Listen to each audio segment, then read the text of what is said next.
যদি হঠাৎ কখনো আগের দিনের ভাত অনেকগুলো থেকে যায়, গেস্ট আসলে বেশি রান্না করা হলে বা কম খাওয়া হলে ভাত অনেকগুলো থেকে গেলে টেনশনে পড়ে যায় কি করব।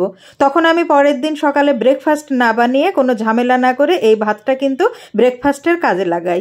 দিয়ে দিই প্যানের ভিতরে বেশ খানিকটা তেল, তার ভিতরে পেঁয়াজ কুচি, রসুন কুচি দিয়ে একটু নেড়ে চেড়ে হাতের কাছে সেদিন যা কিছু আমার ফ্রিজে সবজি থাকে আমি তারই একটু করে কেটে দিয়ে দিই। আজকে দিয়েছিলাম বরবটি, একটু মিষ্টি কুমড়া, একটা কাঁকরোল কুচি করে দিয়েছি। কুচি করে দিলে সব কিছু কিন্তু খুব চটজলদি সেদ্ধ হয়ে যায়। পরিমাণ মতো একটুখানি লবণ দিয়েছি, নেড়ে চেড়ে তার ভিতরে একটুখানি সয়া সস দিয়েছি। আসলে টেস্ট বাড়ানোর জন্যই সব কিছু দেয়া। একটু সয়া সস দেওয়ার পরে এখানে আমি আবার একটা ডিম অ্যাড করে দিব। খেতে কিন্তু অসাধারণ লাগে। আর ওই যে রোজ রোজকার রুটি বানানোর ঝামেলাটাও কিন্তু থাকে না। প্রতিদিন একঘেয়েমি নাস্তা রুটিও কিন্তু ভালো লাগে না। তো মাঝে মাঝে এরকম করে ফ্রাইড রাইসের মতো ভাত ভেজে নিলে কিন্তু চমৎকার লাগে খেতে। তখন কিন্তু বাসি ভাত বলে, মানে বাসি ভাত হোক, এটাই কিন্তু সবাই তখন খেতে চায়। আর অন্য কোনো নাস্তা কিন্তু আমার বাসাতে আর কেউ খেতে চায় না। ডিমটা ভালোভাবে মিশিয়ে নিয়ে আগের দিনেরই চিকেন রান্না করা ছিল সেটাই আমি হাড়টা ছাড়িয়ে হাত দিয়ে একটু কুচি করে দিয়ে দিলাম। চিকেন দিলে তো আসলে আরও বেশি টেস্টি হয়ে যায় সব কিছু। আর এখানে আর কিছু খাওয়ার জন্য এক্সট্রা করে কোনো কিছুরই প্রয়োজন পড়ে না।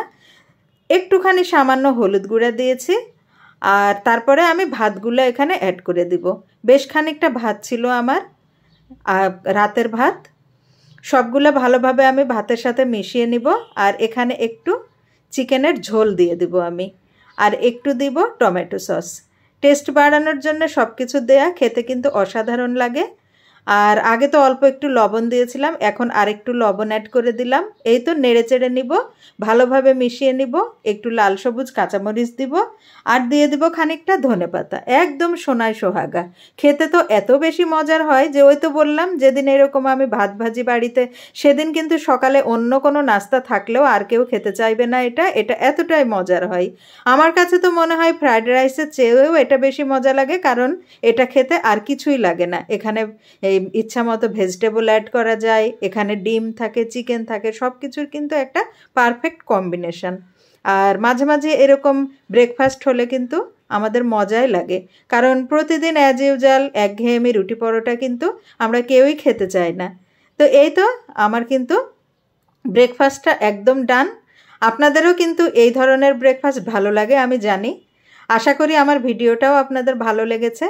মাঝে মাঝে আপনাদেরও বাসি ভাত বেশি থেকে গেলে এভাবে ব্রেকফাস্টে কাজে লাগিয়ে দেবেন, তাতে কিন্তু রুটি বানানোর ঝামেলাটা আর থাকবে না। তো যাই হোক, দেখা হবে আবারও নেক্সট কোনো ভিডিওতে। ততদিন পর্যন্ত ভালো থাকবেন। আজকের মতো আল্লাহ হাফেজ।